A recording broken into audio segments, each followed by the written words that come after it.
guys, welcome back to my channel and welcome back to this kind of part 2 of dating someone who's blind or visually impaired. I wanted to talk about dating somebody when you're blind or visually impaired online because I thought that's quite a scary topic. You know, if you're blind or visually impaired, dating online when you're fully sighted can be a scary thing. Never mind when you can't see.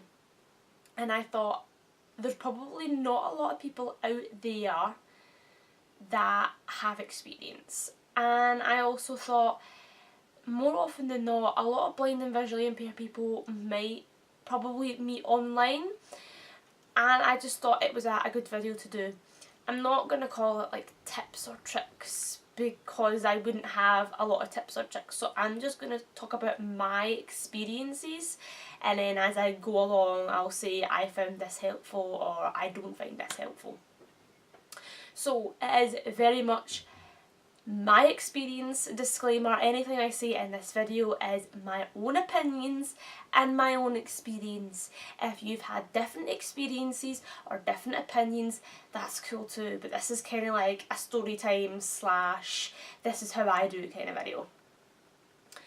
So I have two very different experiences of online dating. For the privacy of the two guys, they'll be referred to in this video as Boy A and Boy B.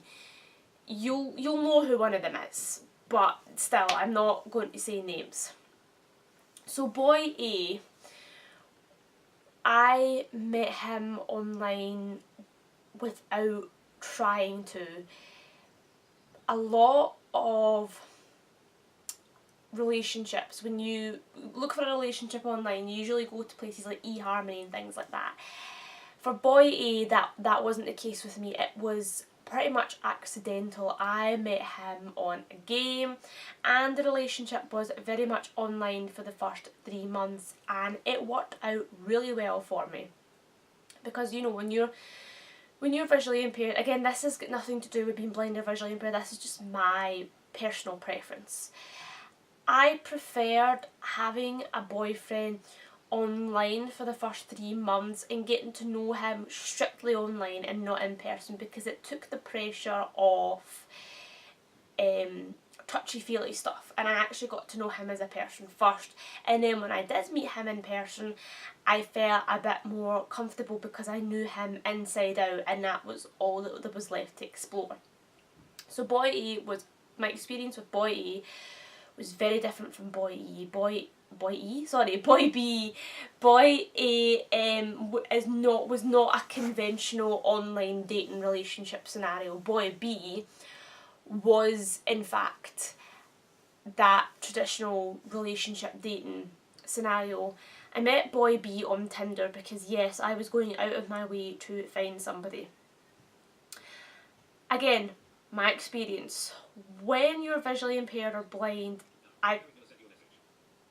I find it really difficult to actually find people to date, and go out the house and be like, oh yeah, I like that guy. And I've spoken to sighted people, and even some sighted people struggle as well. It's not that I don't leave the house, I do. It's just that when I leave the house for running or swimming, or I do these things, these activities to swim and run, I'm not doing these activities to find a boyfriend. So I like to keep things very separate. So if I'm specifically looking for a boyfriend, I will go out of my way and go on something like Tinder. Now I know you're probably thinking, Tinder, how does a blind girl work Tinder, since Tinder is primarily you judge them off of looks first and then you get to know them. That's when having friends is really, really important.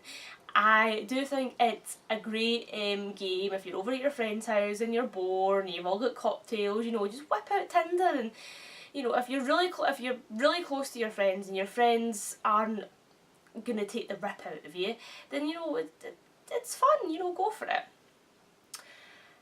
So dating, actually going on dates, I had my very first official proper date when I was blind, and my very first official proper date was terrifying.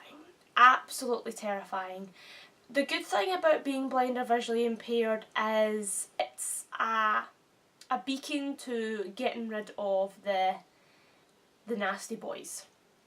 Because if you've got a guy out there who just wants you for sex, or just is not interested in a long-term relationship, they're not going to be interested in someone with a visual impairment, because if you say to them, oh hi, this is my eye condition, sometimes I'll need help with this and that and that and this, and they'll be like, oh no, too much commitment, I'm gone. So it's kind of a benefit in that way, because you won't, most of the time, you won't have to deal with the nasty boys. It's also a commitment because, personal preference again, when I go on first dates, a lot of first date scenarios is going out to like a bar or a pub for a drink at night. I don't do that because I'm not comfortable going out with some guy I don't even know at night when alcohol's involved. It's at night, alcohol, no. I like to go out during the daytime for a coffee when everybody's sober and everybody can see what's going on and it's broad daylight, so if something goes wrong I'm near a train and it's safe, I feel safe.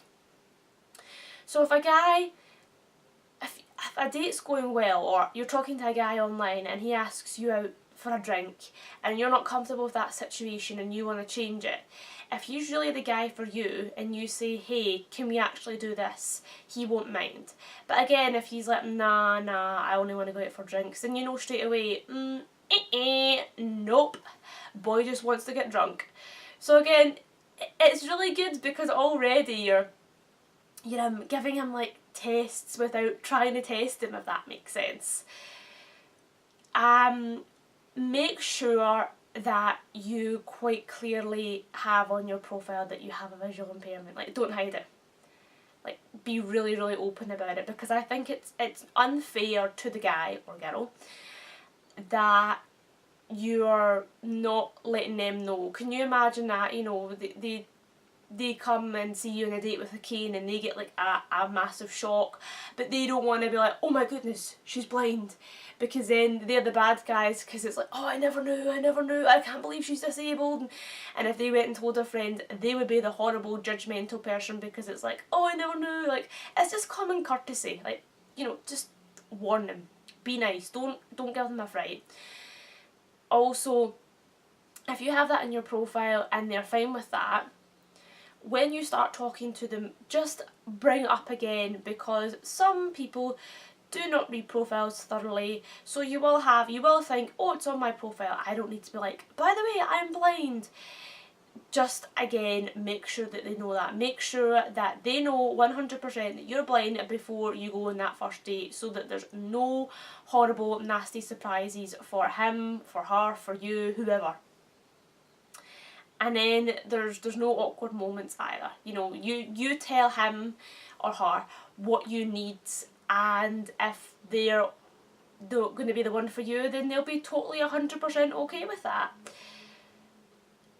I found that going on dates can be tricky with the mobility point of view. The first date I ever had didn't go the way I would like it to go.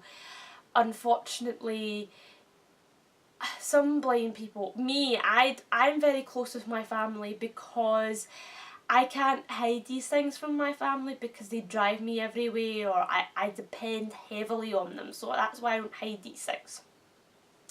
If you're the same, if you need a lot more help, or you're not as independent as you wish you could be, then in terms of, you know, going on a first date, you don't necessarily want your mum to be dropping you off to the guy. Like, that's cringy ass.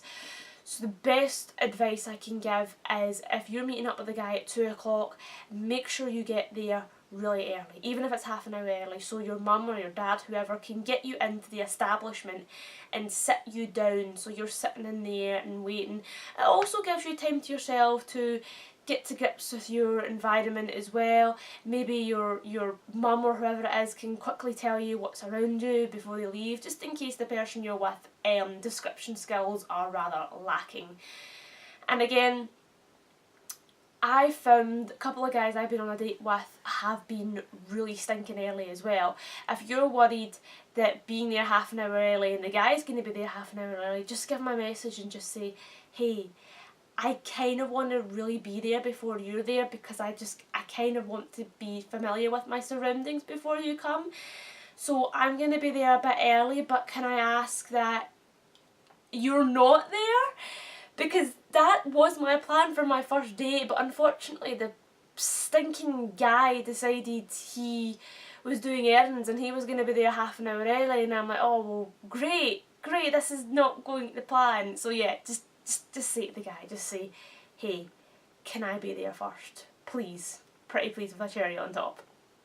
Again, with going on dates, obviously it depends where you're going, whether you're taking a train or somebody's dropping you off or the guy's picking you up from your house. A lot of people, I even was, get a bit skittish at the idea that you don't even know this guy and he knows your address and he's coming to your house. Again, especially when you live with your parents and it's the weekend. I had a date with a guy and my dad decided he was going to wash the cars. Like, literally 10 minutes before the guy was due to come, and it's like, get in that house now, Dad, like, no, come on. And then when the guy dropped me off, my dad was out washing the cars. I was like, oh my goodness, like, out of all the times. So if you have, he wasn't doing it deliberately to be nosy, but it kind of felt that way. But if you have parents that are like that, then yeah, getting picked up from your house could be a bit daunting. Maybe you're just quite a private person as well and you don't really want them to know your address so soon. Again, just be honest with the guy. Just say, hey, listen, can you pick me up at the end of the estate? Like, you'll know your mobility skills. You'll be able to get to the bottom of the estate, or even a couple of houses down from your actual house, and just say to the guy, I'm just gonna wait for you here because my parents are kind of nosy and I want a bit of privacy for both of us. You know, I honestly think being honest and open with the guy is, you know, it's the best policy in any relationship, but even more so when you're, you know, wanting to start a relationship with somebody. So that's all I can think about for actually, you know, first dates and whatnot.